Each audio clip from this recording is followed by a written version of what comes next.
다 함께 사도신경 고백함으로 8월 19일 수요일 새벽 기도회를 시작하겠습니다. 나는 전능하신 아버지 하나님, 천지의 창조주를 믿습니다. 나는 그의 유일하신 아들, 우리 주 예수 그리스도를 믿습니다. 그는 성령으로 잉태되어 동정녀 마리아에게서 나시고 본디오 빌라도에게 고난을 받아 십자가에 못 박혀 죽으시고 장사된 지 사흘 만에 죽은 자 가운데서 다시 살아나셨으며 하늘에 오르시어 전능하신 아버지 하나님 우편에 앉아 계시다가 거기로부터 살아있는 자와 죽은 자를 심판하러 오십니다. 나는 성령을 믿으며 거룩한 공교회와 성도의 교제와 죄를 용서받는 것과 몸의 부활과 영생을 믿습니다. 아멘.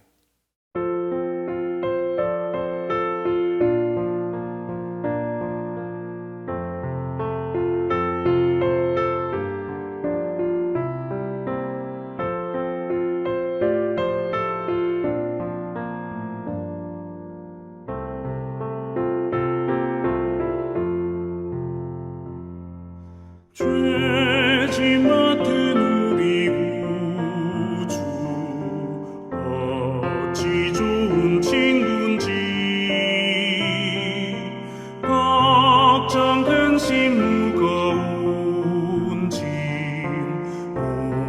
우리 주께 맡기세 주께 고함 없는 받지 못하네 사람들이 어찌하여 아뢰 주를 모를까 시험 걱정 모든 괴로움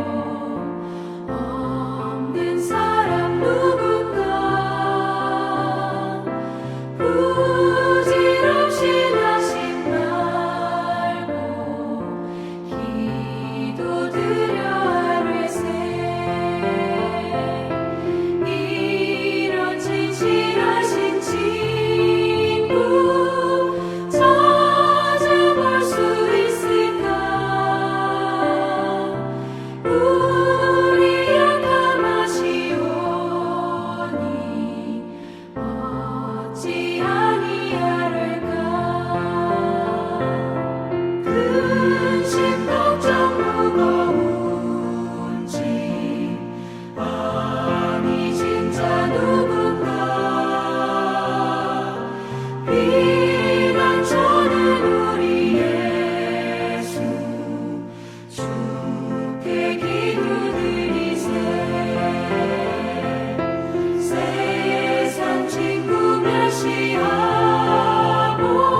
충성 외에는 참 기쁨 없도다 날 사랑하신 주 늘 계시옵소서 기쁘고 기쁘도다 항상 기쁘도다 나 주께 왔사오니 복 주옵소서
우리에게 주시는 하나님 말씀은 잠언 12장 10절에서 16절 말씀입니다.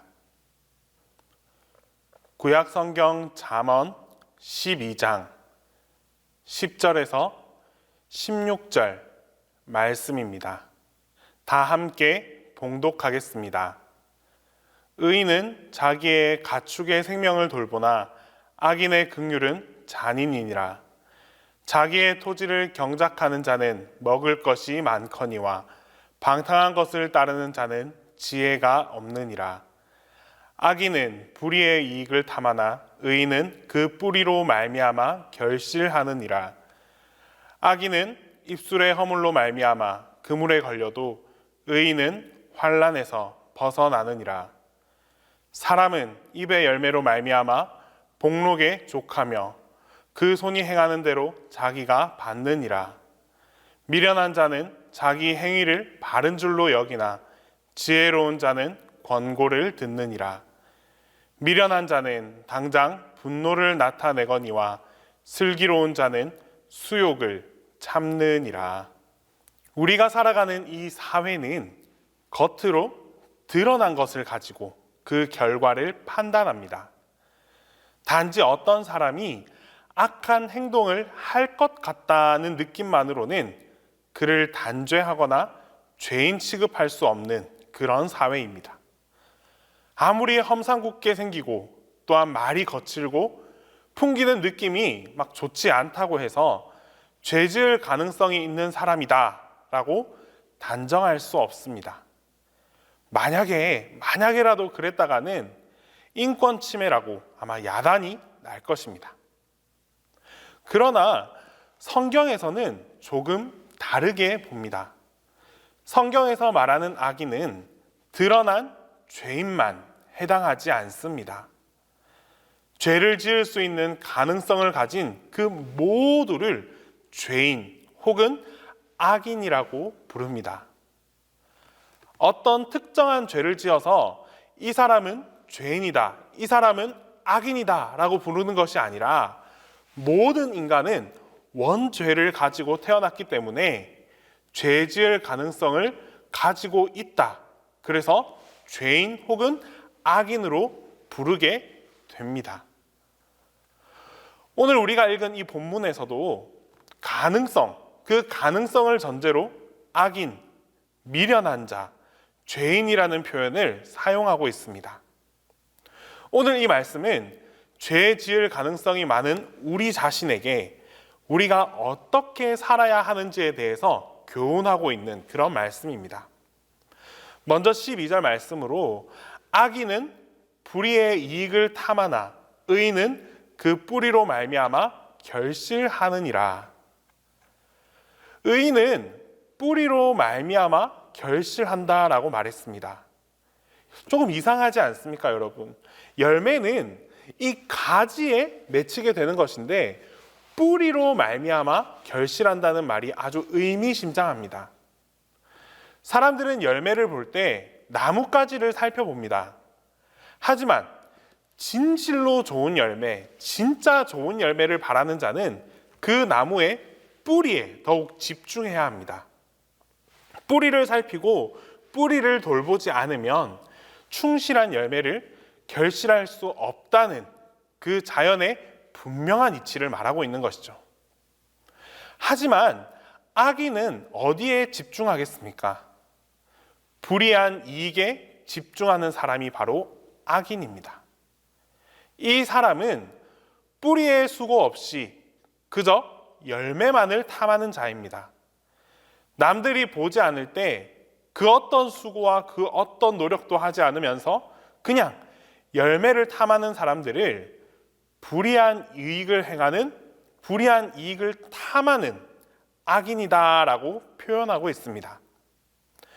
사실 많은 사람들이 이 뿌리에 집중하지 못합니다. 왜냐? 보이지 않기 때문입니다. 자기만 아는 아주 은밀한 부분이 이 뿌리라 할 수 있는데 그래서인지 이 비밀하게 감추어진 보이지 않는 뿌리보다는 남들에게 잘 보여지는 것, 남들에게 드러나는 것을 자랑하려고 하는 것이 우리의 모습입니다. 그렇다면 우리는 의인일까요? 아니면 악인일까요? 다시 말해서 나는 보이는 것에 집중하십니까? 아니면 보이지 않는 이 뿌리에 집중하십니까? 우리는 하나님 말씀에 우리의 마음의 뿌리를 둘 수 있어야만 합니다. 누가 보든지 혹은 보지 않든지 그것이 중요한 것이 아니라 그저 진리 안에 우리의 뿌리를 깊이 내리고 하나님께서 원하시는 그 거룩한 인생을 살아가기 위해 노력할 수 있어야 합니다. 이어서 15절 말씀에 미련한 자는 자기 행위를 바른 줄로 여기나 지혜로운 자는 권고를 듣느니라. 의인의 다른 표현은 바로 지혜로운 자입니다. 이 지혜로운 자는 듣는 사람입니다. 권고를 듣는 사람, 즉 어른들의 권고도 듣고 지혜로운 사람들의 말에 마음을 열고 귀를 기울일 수 있는 그런 사람입니다. 이런 사람은 여호와의 말씀에도 마음과 그 귀를 열고 집중합니다. 그런데 반대로 미련한 사람은 12절에서 읽었던 이 악인의 또 다른 표현입니다. 악인, 즉 미련한 사람은 자기의 행위를 바른 줄로 여긴다라고 표현하고 있습니다. 이들은 전혀 듣지를 않습니다. 마음을 다해서 듣고 행동해야 하는데 듣지 않고 행동부터 앞서게 되는 것입니다. 사람들이 당신의 행위가 올바르지 않다라고 아무리 말을 해도 그 말에 귀를 기울이지 않습니다. 이런 사람들과는 그 어떤 대화도 쉽지 않습니다. 먼저 귀를 열고 마음을 열고 들어야만 행동의 방향을 정할 수 있습니다. 마음 가는 대로 그냥 생각나는 대로 행동하고 듣지 않고 행동부터 앞서는 그런 사람은 미련한 자요 악한 사람이다 라고 오늘 본문에서는 말씀하고 있습니다.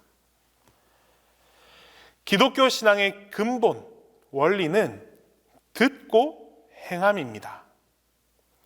구약의 선지자들은 청종하라는 말을 끊임없이 강조하고 있습니다. 즉 듣고 따라가라라는 말씀입니다. 듣지 않으면 따를 수가 없습니다. 주의 말씀을 듣지 않았는데 어찌 주님을 따라갈 수 있겠습니까? 선지자들도 하나님의 음성을 듣고 그리고 나서 행동했지 않습니까? 그런데 우리는 주의 말씀에 귀를 열어 들으려고 하지 않고 내가 원하는 대로 혹은 내가 하고자 하는 대로 그 발걸음을 옮기려고만 하는 그런 미련한 자에 속할 때가 참 많이 있습니다. 이렇게 살면 악한 사람이 될 수 있는 가능성이 점점점 커져갈 수밖에 없습니다. 계속해서 16절 말씀에 미련한 자는 당장 분노를 나타내거니와 슬기로운 자는 수욕을 참느니라. 12절에는 의인, 15절에는 지혜로운 자, 그리고 이 16절에는 슬기로운 자라고 표현을 바꾸어 가면서 말씀하고 있습니다. 의인과 지혜로운 자, 그리고 슬기로운 자는 수욕을 참을 수 있는 그런 사람입니다. 바로 겸손한 자라는 뜻입니다. 하나님께서 시험을 줄 때에 견디고 참을 수 있는 사람, 바로 그런 사람이 슬기로운 사람입니다. 자존심이 상한다고 해서 불같이 화를 내는 사람은 의인도 아니고 지혜로운 자도 아니고 슬기로운 사람도 아닙니다. 우리가 사람들과 어울려서 하나의 공동체 안에서 살아가다 보면 자존심이 상할 때가 참 많이 있습니다. 누군가 나를 함부로 대할 때도 참 많이 있습니다. 하지만 그런 순간에 우리가 수욕을 참아 넘길 수 있는 사람이 진정 슬기로운 사람입니다. 그런데 미련한 자는 자신의 분노를 그대로 표현합니다. 불같이 화를 내고 결국 그 분노의 불길이 자기를 다 태우고 주변까지도 다 태워버리고 맙니다. 시간이 지난 후에서야, 그제서야 다시 후회하곤 합니다. 참고 견디고 인내할 때 우리는 비로소 의인이 될 수 있습니다. 중요한 것은 이 모든 것이 바로 이 우리의 마음에서부터 시작된다는 사실입니다. 20절 말씀입니다. 악을 꾀하는 자의 마음에는 속임이 있고 화평을 의논하는 자에게는 희락이 있느니라. 악을 꾀하는 자의 마음에는 속임이 있다라고 했습니다. 즉 악인은 마음에서부터 속이려고 작정한 자라는 뜻입니다. 우리 마음이 하나님 말씀 안에 깊이 뿌리 내릴 수 있기를 바랍니다. 마음에서부터 우리의 모든 일들이 시작됩니다. 수욕을 참고 결실을 맺는 것도 바로 이 마음에 거짓이 없고 속임이 없는 것에서부터 시작됩니다. 오늘 하루도 우리 마음속에, 이 마음속에 하나님의 참된 은총이 가득할 수 있기를 바랍니다. 그를 위해서 끊임없이 우리는 기도하며 나아갑시다. 속임이 없고 거짓이 없는 그런 마음을 가지고 우리가 살아갈 때에 주님께서 주시는 참된 기쁨과 그리고 그 놀라운 평안이 우리와 함께하게 될 것입니다. 기도하겠습니다. 사랑의 하나님, 오늘 하루도 주님의 말씀을 배우며 시작합니다. 하나님, 우리의 마음이 하나님의 말씀에 뿌리를 내리게 하시고 우리의 귀가 하나님의 말씀을 경청하게 하여 주시옵소서. 모든 것이 주님의 말씀으로부터 시작됨을 인정합니다. 때문에 나의 삶 속에서도 세상의 방법을 찾고 구하는 것이 아니라 하나님의 말씀만 더욱 의지하며 살아가게 하옵소서. 삶의 여정 속에서 여러 가지 어려움과 장애물을 직면하게 될 때에도 사람의 그릇된 혈기로 대응하는 것이 아니라 하나님의 마음을 생각하며 스스로를 잘 다스릴 수 있는 그런 의인이 되게 하여 주시옵소서. 평화의 하나님, 한 개인을 넘어 우리나라에도 하나님의 말씀을 따르는 의인들이 가득하게 하여 주시옵소서. 올해는 특별히 광복 75주년을 맞이하는 해입니다. 하나님께서 이 나라를 사랑하셔서 조국 광복의 빛을 보게 하여 주셨는데 오늘날 이 한반도는 또 다른 아픔과 분쟁으로 여전히 갈등하고 있습니다. 70년이라는 이 긴 세월 동안 남북으로 나뉘어 서로 대립하며 살아오고 있습니다. 동족 간 서로가 서로에게 상처를 주고 분노와 두려움에서 자유로울 수 없었던 그 과거의 시간들을 주님께서 불쌍히 여겨 주시옵소서. 이제는 분열과 대립을 넘어 평화와 화해의 시대로 나아가길 원합니다. 평화의 길로 걸어가는 이 모든 여정을 주님께서 인도하여 주시고 또 이를 위해 노력하는 모든 이들에게 힘을 북돋아 주옵소서. 특별히 개인과 시민사회, 정치가와 세계 지도자들에게 평화의 영을 부어 넣으시어 무엇보다도 대화와 협상으로 문제를 해결하고 모두에게 선이 되는 공동 번영의 길로 나아갈 수 있도록 이끌어 주시옵소서. 이제 주님께서 가르쳐 주신 기도를 다 함께 하겠습니다. 하늘에 계신 우리 아버지, 아버지의 이름을 거룩하게 하시며 아버지의 나라가 오게 하시며 아버지의 뜻이 하늘에서와 같이 땅에서도 이루어지게 하소서. 오늘 우리에게 일용할 양식을 주시고 우리가 우리에게 잘못한 사람을 용서하여 준 것 같이 우리 죄를 용서하여 주시고 우리를 시험에 빠지지 않게 하시고 악에서 구하소서. 나라와 권능과 영광이 영원히 아버지의 것입니다. 아멘.